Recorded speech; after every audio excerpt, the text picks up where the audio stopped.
भगवते वासुदेवाय नमः। स्वागत है आपका सनातन ज्ञान और संस्कार चैनल पे। आज सुनेंगे पुरुषोत्तम मास व्रत के उद्यापन की विधि को। दृढ़म्बा बोला, हे ब्राह्मण, हे मुनि, अब आप पुरुषोत्तम मास के व्रत करने वाले मनुष्यों के लिए कृपा करके उद्यापन विधि को अच्छी तरह से कहिए। वाल्मीकि मुनि बोले, पुरुषोत्तम मास व्रत के संपूर्ण फल की प्राप्ति के लिए श्री पुरुषोत्तम मास के उद्यापन विधि को थोड़े में अच्छी तरह से कहूँगा। पुरुषोत्तम मास के कृष्ण पक्ष की चतुर्दशी, नवमी अथवा अष्टमी को उद्यापन करना कहा गया है। इस पवित्र पुरुषोत्तम मास में प्रातः काल उठकर यथा उपलब्ध पूजन के सामान से पूर्वाहन की क्रिया को कर एकाग्र मन होकर सदाचारी, विष्णु भक्ति में तत्पर स्त्री सहित ऐसे 30 ब्राह्मणों को निमंत्रित करें। हे भूपते, अथवा यथाशक्ति अपने धन के अनुसार 7 अथवा 5 ब्राह्मणों को निमंत्रित करें। बाद में मध्याह्न के समय 16 सेर अथवा उसका आधा यथाशक्ति पंचधान्य से उत्तम सर्वतोभद्र बनावे। सर्वतोभद्र मंडल के ऊपर सुवर्ण, चांदी, तांबा अथवा मिट्टी के छिद्र रहित शुद्ध 4 कलश स्थापना करना चाहिए। 4 विहू के प्रीत्यर्थ चारों दिशाओं में बेल से युक्त उत्तम वस्त्र से वेष्टित पान से युक्त उन कलशों को करना चाहिए। उन चारों कलशों पर क्रम से वासुदेव, हलधर, प्रद्युम्न और अनिरुद्ध देव को स्थापित करें। पुरुषोत्तम मास व्रत के आरंभ में स्थापित किए हुए राधिका सहित देव देवेश पुरुषोत्तम भगवान को कलश युक्त वहां से लाकर मंडल के ऊपर मध्य भाग में स्थापित करें। वेद वेदांग के जानने वाले वैष्णव को आचार्य बनाकर जप के लिए 4 ब्राह्मणों का वर्ण करें। उनको अंगूठी के सहित 2-2 वस्त्र देना चाहिए। प्रसन्न मन से वस्त्र, आभूषण आदि से आचार्य को विभूषित करके फिर शरीर शुद्धि के लिए प्रायश्चित गोदान करें। तदंतर स्त्री के साथ पूर्वोक्त विधि से पूजन करना चाहिए और वर्ण किए हुए 4 ब्राह्मणों से 4 विहू का जप कराना चाहिए और चारों दिशाओं में 4 दीपक ऊपर के भाग में स्थापित करना चाहिए। फिर नारियल आदि फलों से क्रम के अनुसार अर्घ्यदान करना चाहिए। घुटनों के बल से पृथ्वी में स्थित होकर पंचरत्नत और यथालब्ध अच्छे फलों को दोनों हाथों में लेकर श्रद्धा भक्ति से युक्त स्त्री के साथ हर्ष से युक्त हो प्रसन्न मन से श्री हरि भगवान का स्मरण करता हुआ अर्घ्यदान करें। अर्घ्यदान का मंत्र, हे देवदेव, हे पुरुषोत्तम, आपको नमस्कार है।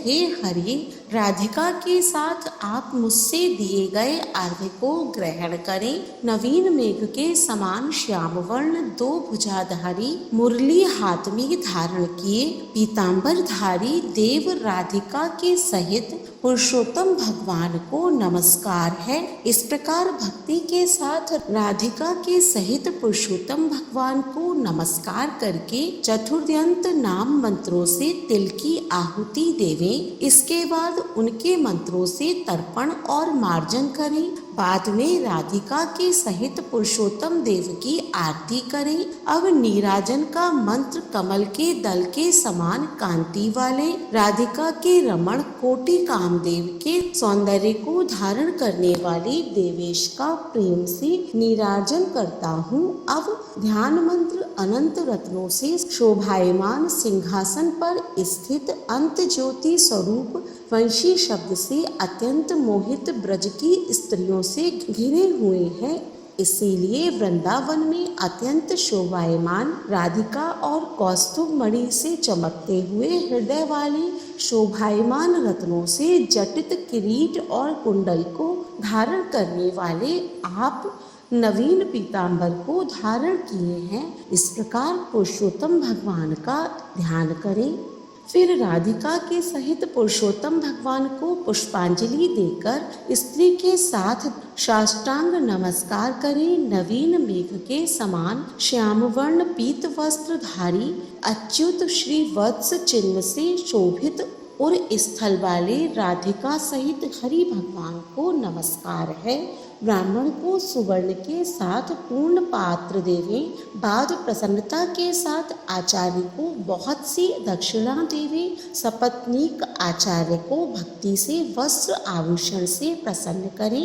फिर ऋत्वजों को उत्तम दक्षिणा देवें। बछड़ा सहित वस्त्र सहित दूध देने वाली सुशीला गौ को घंटा आभूषण से भूषित करके उसका दान करना चाहिए।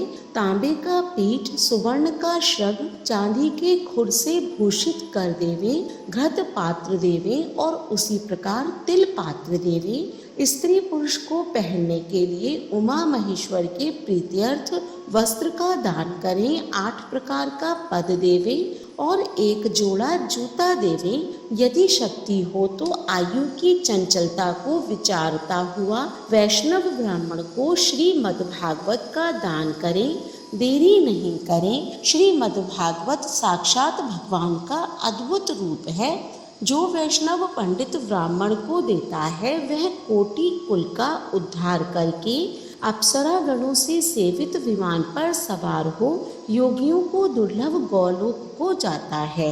हजारों कन्यादान, सैकड़ों वाजपेयी यज्ञ, धान्य के साथ क्षेत्रों के दान और जो तुलादान आदि 8 महादान हैं और वेद दान हैं, वे सब श्रीमद्भागवत दान की 16वीं कला की बराबरी नहीं कर सकते हैं। इसीलिए श्रीमद्भागवत को सुवर्ण के सिंहासन पर स्थापित करके वस्त्र आभूषण से अलंकृत करके विधि पूर्वक वैष्णव ब्राह्मण को देवें।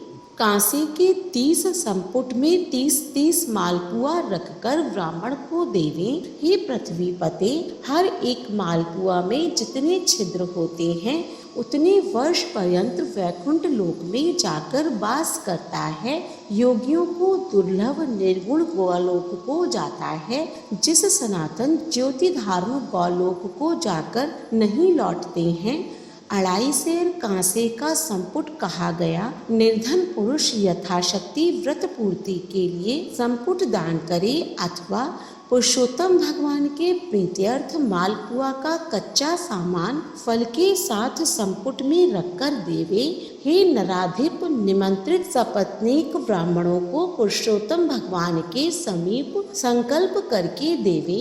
अब प्रार्थना लिखते हैं श्री कृष्ण। हे जगदाधर, हे जगदानंददायक अर्थात हे जगत को आनंद देने वाले, मेरी समस्त इस्लोक तथा परलोक की कामनाओं को शीघ्र पूर्ण करें। इस प्रकार गोविंद भगवान की प्रार्थना कर प्रसन्नता पूर्वक पुरुषोत्तम भगवान का स्मरण करता हुआ स्त्री सहित सदाचारी ब्राह्मणों को भोजन करावे। ब्राह्मण रूप हरि और ब्राह्मणी रूप राधिका का स्मरण करता हुआ भक्ति पूर्वक गंधाक्ष से पूजन कर धृत पायस का भोजन करावे। व्रत करने वाला विधि पूर्वक भोजन सामान का संकल्प करे।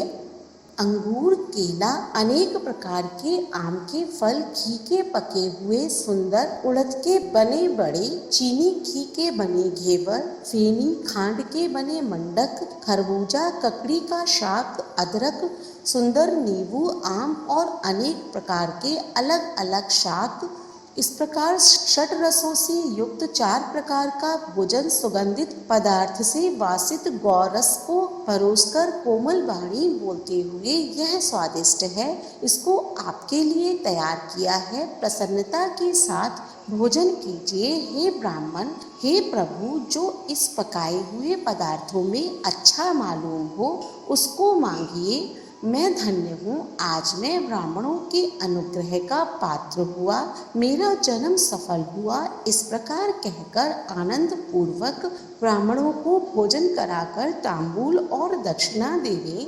इलायची, लौंग, कपूर, नागरपास, कस्तूरी, जावित्री, कत्था और चूना, इन सब पदार्थों को मिलाकर भगवान के लिए प्रिय तांबूल को देना चाहिए। इसीलिए इन सामानों से युक्त करके ही आदर के साथ तांबूल देना चाहिए। जो इस प्रकार तांबूल को ब्राह्मण श्रेष्ठ के लिए देता है, वह इस लोक में ऐश्वर्य सुख भोग कर परलोक में अमृत का भोक्ता होता है। स्त्री के साथ ब्राह्मणों को प्रसन्न कर हाथ में मोदक देवे और ब्राह्मणियों को विधि पूर्वक वस्त्र आभूषण से अलंकृत कर वंशी देवे। सीमा तक उन ब्राह्मणों को पहुंचाकर विसर्जन करें। मंत्रहीनम क्रियाहीनम भक्तिहीनम जनार्दन यत पूजितम मया देव परिपूर्ण तदस्तु मैं। और इस मंत्र से पुरुषोत्तम भगवान को क्षमापन समर्पण करें। यस्य स्मृत्या च नामोक्त्या तपो यज्ञ क्रियादिषु न्यून्यम संपूर्णताम याति सदैव वंदे तमुच्यतम। इस मंत्र से जनार्दन भगवान को नमस्कार करके जो कुछ कमी रह गई हो वह अच्युत भगवान की कृपा से पूर्ण फल देने वाला हो, यह कहकर यथासुख विचरे, अन्न का यथाभाग विभाग कर भूतों को देकर मिथ्या भाषण से रहित हो, अन्न की निंदा न करता हुआ कुटुंबजनों के साथ भोजन करे, अमावस्या के दिन रात्रि में जागरण करे, सुवर्ण की प्रतिमा में राधिका के सहित पुरुषोत्तम भगवान का पूजन करें। पूजा के अंत में सपत्नीक व्रती प्रसन्नचित हो नमस्कार कर राधिका के साथ पुरुषोत्तम देव का विसर्जन करें। फिर आचार्य को मूर्ति के सहित चढ़ा हुआ सामान को देवे, अपनी इच्छा अनुसार यथा योग्य अनुदान को देवे। जिस किसी उपाय से इस व्रत को करें और उत्तम भक्ति से द्रव्य के अनुसार दान देवे। स्त्री अथवा पुरुष इस व्रत को करने से जन्म जन्म में दुख, दारिद्र्य और दौर्भाग्य को नहीं प्राप्त होते हैं। जो लोग इस व्रत को करते हैं वे इस लोक में अनेक प्रकार के मनोरथों को प्राप्त करके सुंदर विमान पर चढ़कर श्रेष्ठ वैकुंठ लोक को जाते हैं। श्री नारायण बोले, इस प्रकार जो पुरुष श्री कृष्ण भगवान का प्रिय पुरुषोत्तम मास व्रत विधि पूर्वक आदर के साथ करता है, वह इस लोक के सुखों को भोग कर और पाप राशि से मुक्त होकर अपने पूर्व पुरुषों के साथ गौलोक को जाता है। इति श्री वृन्नारदीये पुराणे पुरुषोत्तम मास महात्म्ये पंचविंशो अध्याय हरिशरणम। जय जय श्री राधे। अगले अध्याय का श्रवण करने के लिए हमारे चैनल को सब्सक्राइब करें। आज का अध्याय पसंद आया हो तो कमेंट बॉक्स में ओम नमो भगवते वासुदेवाय नमः अवश्य लिखें। धन्यवाद।